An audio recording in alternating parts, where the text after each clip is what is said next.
سلیمہ ہاشمی سے ایک چھوٹا سا سوال پوچھنا چاہوں گی. آپ کی ساری گفتگو سن کے مجھے پہلی دفعہ ان کی پرسنالٹی کا تھوڑا اندازہ ہوا کہ اس سارے سے گزرنے کے بعد بھی ان کے اندر کوئی بٹرنس نہیں آئی. میں یہ پوچھنا چاہوں گی کہ ہم کس طرح یہ اپنے اندر کریں جب ہمارے چاروں طرف اتنے ریزنز ہیں جن سے ہم فرسٹریٹ ہوتے ہیں, بٹر ہوتے ہیں, تو how can we go through it?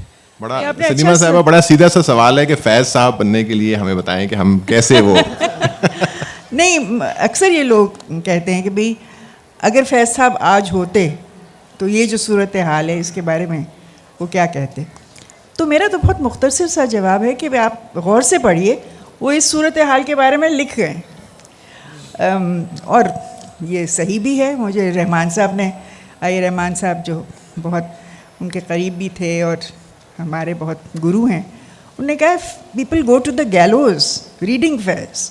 سو میرے خیال میں کہ وہ اب بھی ساتھی ہیں.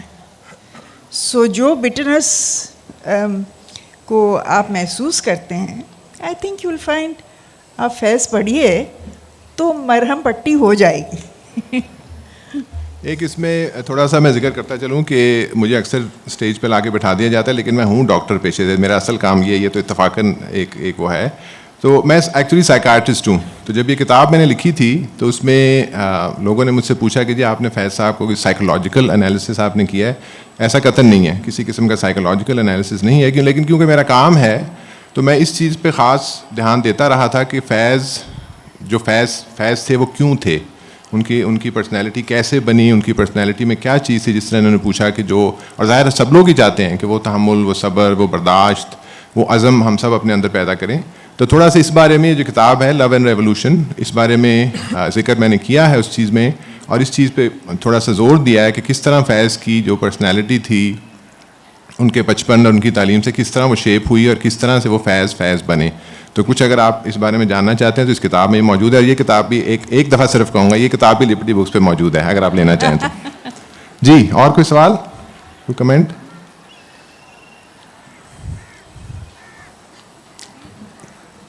عدیل کے کچھ اور پڑھنے کی فرمائش ہے, عدیل کچھ پڑھیں بھائی. ایک چھوٹا سا ٹکڑا جو شامل نہیں ہے نسخہ وفا میں, اور غالباً جب آغا ناصر صاحب نے کتاب لکھی تھی اپنی ہم جیتے جی مصروف رہے, اس کی تحقیق میں شاید یہ ٹکڑا اتنا سا میں نے سنا تو میرے دل پہ وہ نقش ہو گیا. وہ ہے کہ کبھی تو وصل کے نعرے لگے گی شام فراق, کبھی تو وصل کے نعرے لگے گی شام فراق, امید ہو کہ نہ ہو انتظار رہتا ہے, چلو کوچائے جانا میں دل سے ملائیں, وہیں کہیں یہ غریب الدیار رہتا ہے. ایک مجھے اتفاق ہوا ریسنٹلی, ہمارے دوست ہیں کچھ آغا خان یونیورسٹی ہاسپٹل کراچی میں, کچھ جہاں بھی آئے ہوئے ہیں, انہوں نے کہا جی آپ آ کے ایک کانفرنس میں پریزنٹ کریں. میں نے کہا میں ادب پہ کچھ پریزنٹ کرنا چاہتا ہوں. تو انہوں نے کہا جی فیض صاحب کی ایک نظم ہے ہارٹ اٹیک, اور ہم نے یعنی یہ ڈاکٹروں کی محفل تھی, ڈاکٹروں کی کانفرنس تھی.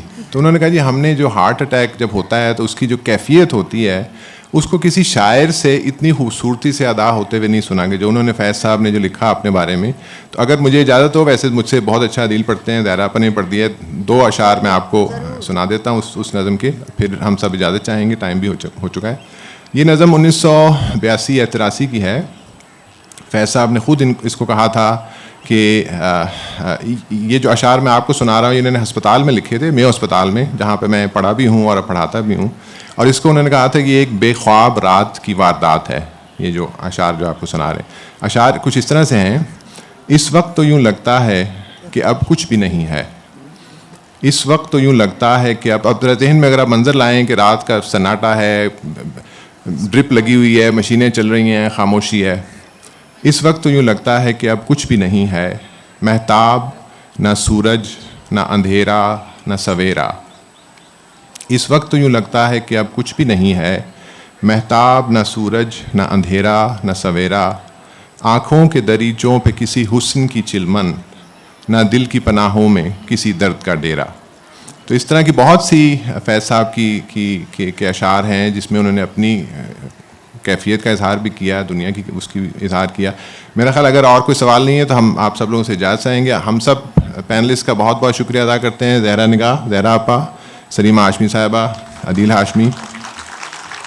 ایک آخری سوال نکلا ہے, چلے ایک سوال لے لیتے ہیں پھر جا. میں چاہوں گا کہ میڈم سلیمہ بھی کچھ فیض کا پیش کریں. انہوں نے کہا جی سب نے فیض کو پڑھ دیا ہے, میڈم سلیمہ نے نہیں پڑھا, بڑی زیادتی ہے. اس بات کا فیصلہ ہو کہ آپ فیض صاحب کی بیٹی ہیں بھی کہ نہیں, امتحان تو لے لیں ان کا. نہیں, یہ مطلب اکثر اس قسم کے سوال ہوتے ہیں, تو کیسا لگتا ہے فیض کی بیٹی ہونا؟ تو عجیب سا سوال ہے, کیونکہ میں کہتی ہوں میں کبھی کسی اور کی بیٹی رہی نہیں, اس لیے کیا کہہ سکتی ہوں اس بارے میں. اور لیکن شعر کے بجائے میں صرف یہ کہنا چاہوں گی کہ جس قسم کی بات زہرا آپا نے کہی کہ بھئی وہ ایک کشادہ دلی تھی.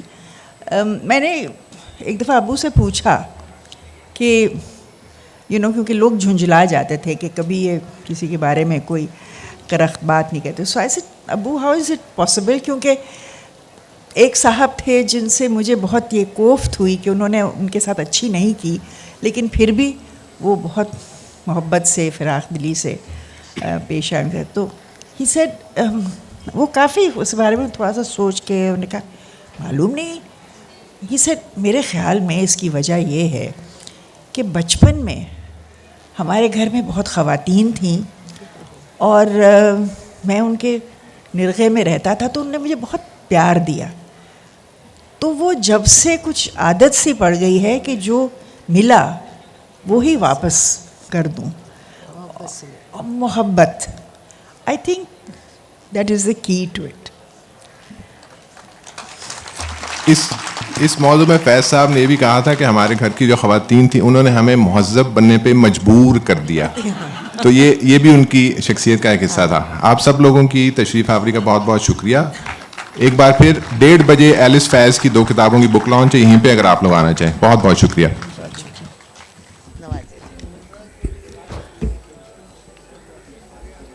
Thank you, Dr. Rajbi, and all our esteemed panelists.